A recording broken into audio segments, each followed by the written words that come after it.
India and China have agreed to hold the 25th, remember, Special Representatives meeting on the boundary question in China next year. This comes after the 24th round of talks held in New Delhi today between NSA Ajit Doval and Chinese Foreign Minister Wang Yi.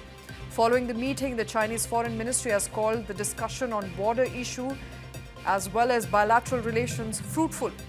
Both sides reaffirmed their commitment to fully leverage the Special Representatives mechanism and to work toward fair, reasonable and mutually acceptable solutions in line with 2005 guiding principles.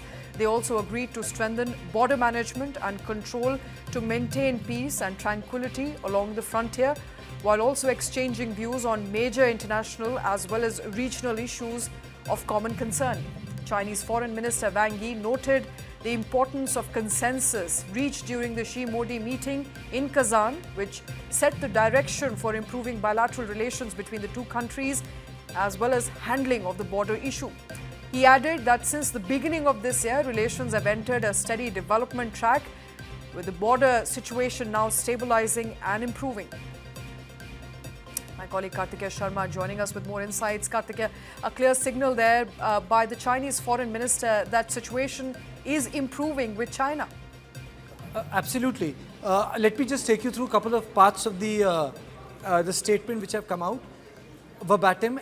It reads, the two sides agreed to hold the 25th Special Representative meeting on the China-India boundary question in China next year. The two sides also exchanged views on major international and regional issues of common concern. And it says that the meeting mechanism is there to explore fair and reasonable and mutually agreeable solution in accordance with the political guiding principles agreed upon in 2005. This was when Manmohan Singh was the Prime Minister. That's one.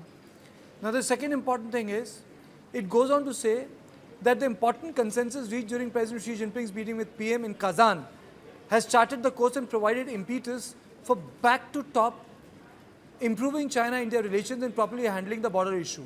Since beginning of this year, bilateral relations have entered a steady development track and the border situations remain stable and improving.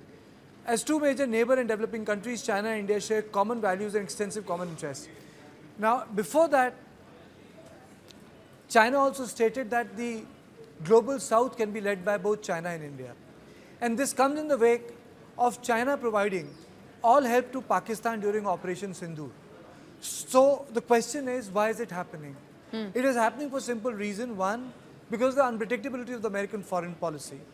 Second, that India also understands and China also understand that the two neighbors cannot be at loggerheads with each other for long.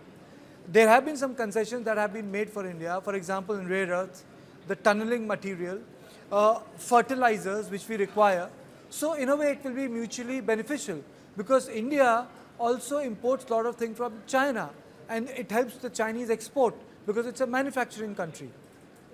Third, politically it's important to keep our borders quiet because when we talk about hot borders, we are talking about an intense deployment of forces from Sir Creek till Siachen, from Siachen to Vijayanagar in the eastern sector, and then the entire Myanmar sector has become volatile because the junta there is not in control of parts of Myanmar. There is a civil war, silent civil war which is taking place in Myanmar, and plus we have a very unstable Bangladesh. So keeping that in mind, I think the reset that is happening with China will hold us good both in the realm of business and in the realm of security. All right, so before we go to business, let's talk about security. I know you mentioned how American foreign policy, which has become extremely volatile in the past couple of months since Donald Trump came back to power in January this year, has also resulted in political sands shifting in South Asia, for that matter.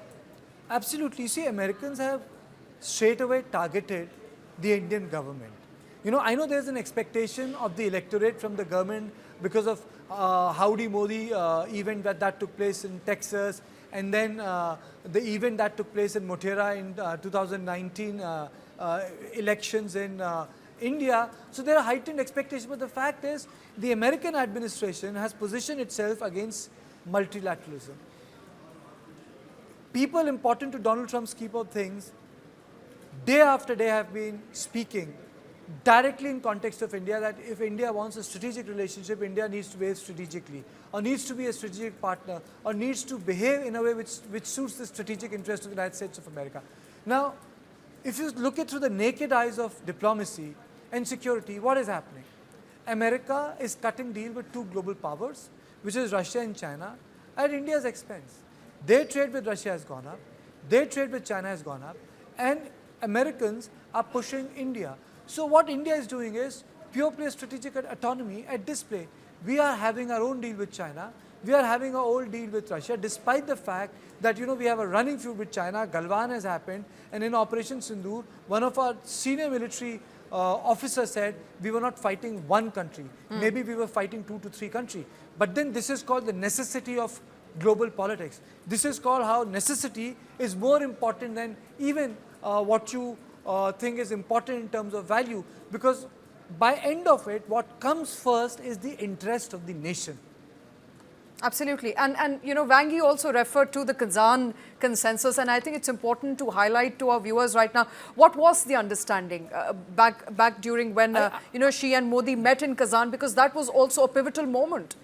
I think Kazan consensus was about two things.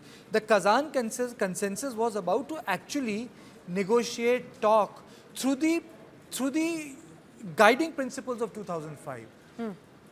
Those had been set aside after Galwan. The second thing which I feel is more important was we were not having proper conversation, or China was not having proper conversation with people who matter in Delhi or people who mattered in Beijing.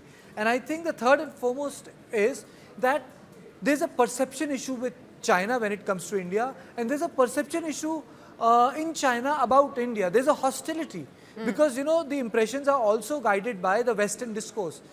For example, I'll give you an example.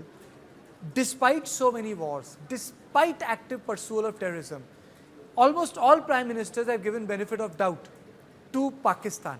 Even Prime Minister Modi went to Pakistan. Right. But there is no exchange of benefit of doubt when it comes to China. And China is a far more powerful country than Pakistan. So I think there is also, I would say, there need to be a reset in imagining relationship. But it takes two to tango, I would say that. But I think that reset of imagination is required. We don't need to see each other from the prism of Western politics. And what I mean by Western politics is Anglo-Saxon politics of UK, Germany, Canada, United States of America, and Australia.